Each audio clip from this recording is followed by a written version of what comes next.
हे everyone, नमस्ते and welcome to the untold stories. हाल ही में एक न्यूज़ आ रही है कि राजस्थान में पॉलिटिकल साइंस के सिलेबस से महात्मा ज्योतिबा फुले का चैप्टर हटा दिया गया है। लोग इस बात से बहुत नाराज हैं और चाहते हैं कि ये डिसीजन विथड्रॉ किया जाए ताकि बच्चे महात्मा ज्योतिबा फुले की लेगेसी को पढ़ सकें। मगर कौन थे ज्योतिबा फुले और उनके बारे में हम सबका जानना क्यों इतना इम्पोर्टेंट है? Let's talk about this. Mahatma Jyotirao Govindrao Phule का जन्म 11 अप्रैल 1827 को महाराष्ट्र के सातारा के कटगुन गांव में हुआ, एक माली जाति के परिवार में। उनके पिता गोविंदराव फुले फूलों का व्यापार करते थे। बचपन में ही ज्योतिबा की मां का देहांत हो जाने के कारण उनके पिता ने उनका सारा पालन पोषण किया, जिसमें उनके रिश्तेदारों ने भी मदद की। ज्योतिबा ने शुरू में एक लोकल स्कूल में पढ़ाई की। उनके पिता ने उन्हें 7 साल तक ही पढ़ाया था, लेकिन उनकी बुद्धिमत्ता देखकर उनके एक फिरंगी मित्र थॉमस फैरर ने गोविंदराव को समझाया कि लड़के को इंग्लिश स्कूल में भेजना चाहिए। इसी सलाह पर 1841 में उनका admission Scottish mission high school Pune में हुआ। वहाँ पढ़ते हुए ज्योतिबा को इस बात का रियलाइजेशन हुआ कि जाति और लिंग के आधार पर होने वाला भेदभाव समाज को पीछे खींच रहा है। एक बार उन्हें अपने एक ब्राह्मण दोस्त की शादी में सिर्फ अपनी जाति के कारण इंसल्ट का सामना करना पड़ा। ये अपमान ज्योतिबा के जीवन का सबसे बड़ा टर्निंग पॉइंट था। 1840 में सिर्फ 13 साल की उम्र में उनकी शादी सावित्रीबाई फुले से हुई। उस समय ठीक बाकी औरतों की तरह सावित्रीबाई भी पढ़ लिख नहीं सकती थी। ज्योतिराव ने खुद उन्हें पढ़ाया और आने वाली रिस्पॉन्सिबिलिटीज़ के लिए उन्हें तैयार किया। बाद में सावित्रीबाई भारत की पहली महिला टीचर बनी। 1848 में ज्योतिराव ने पुणे के भिड़ेवाड़ा में पहला लड़कियों का स्कूल स्थापित किया। इस स्कूल की पहली टीचर थी सावित्रीबाई फुले। मगर उस समय समाज इसके बिल्कुल खिलाफ था। जब सावित्रीबाई अपने घर से स्कूल जाने निकलती तो लोग उन पर पत्थर और कीचड़ फेंकते, लेकिन सावित्रीबाई ने हिम्मत नहीं हारी। उन्होंने अपना काम जारी रखा। इस संघर्ष में एक और नाम जोड़ने लायक है, फातिमा शेख। फातिमा शेख और उनके भाई उस्मान शेख ने अपना घर स्कूल के लिए खोल दिया। फातिमा खुद भी टीचर बनी और इस तरह वो भारत की पहली मुसलमान महिला टीचर बनी। महिलाओं के लिए ज्योतिबा ने 1863 में पुणे में बाल हत्या प्रतिबंधक गृह स्थापित किया। उस समय विधवाओं को पुनर्विवाह जैसे कोई अधिकार नहीं थे।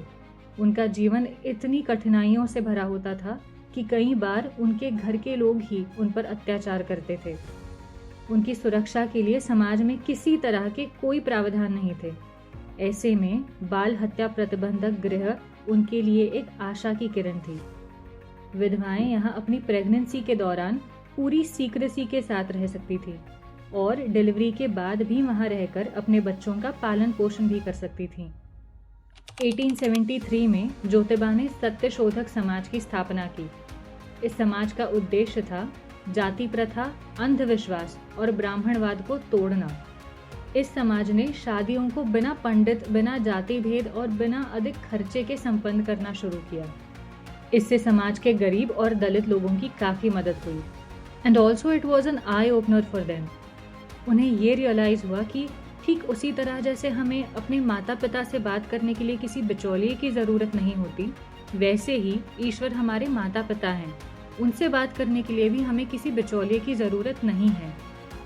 ज्योतिबा सिर्फ महिलाओं और दलितों के लिए नहीं, बल्कि किसानों के लिए भी लड़े। 1881 में उन्होंने एक ग्रंथ लिखा, शेतकराचा आसूड। इसमें उन्होंने बताया कि कैसे ज़मींदार और ब्रिटिश सरकार किसानों का शोषण कर रहे थे। छुआछूत की परंपरा समाज में इतनी गहरी थी कि खुद को सो कॉल्ड ऊंची जाति का समझने वाले लोग बाकियों को अपने कुएं से पानी तक नहीं लेने देते थे। मगर ऐसे ही प्रताड़ित लोगों के लिए ज्योतिबा ने अपने खुद के घर का कुआं एक्सेसिबल करवाया। इस पर भी समाज ने उनका काफ़ी विरोध किया, उनका बहिष्कार भी किया, मगर ज्योतिबा अपने डिसीजन पर कायम थे। वो ये जानते थे कि धर्म छुआछूत नहीं सिखाता और इंसानियत ही सबसे बड़ा धर्म है। उनका प्रभाव इतना गहरा था कि आगे चलकर हमारे father of constitution doctor B.R. Ambedkar जैसे समाज सुधारक भी उनसे प्रेरित हुए। महात्मा ज्योतिबा फुले के विचार आज भी उतने ही रेलेवेंट हैं। जब हम आज वुमेन एम्पावरमेंट, फ्री एजुकेशन और सोशल जस्टिस की बातें करते हैं तो उसकी जड़ें भी ज्योतिबा फुले के काम में ही मिलती हैं।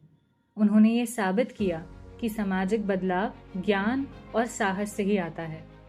ऑन अ पर्सनल नोट, मैंने बड़े बुजुर्गों को कहते सुना है कि सोसाइटी सही गलत का आईना होती है। अगर सही काम करोगे तो अप्रिसिएशन मिलेगा और गलत करोगे तो निंदा। मगर ज्योतिबा और उनकी वाइफ सावित्री की कहानी को सुनकर लगता है कि अगर उन्होंने अपने काम के प्रति समाज के रिस्पॉन्स की परवाह की होती तो क्या ज्योतिराव फुले आज महात्मा ज्योतिराव फुले कहलाते?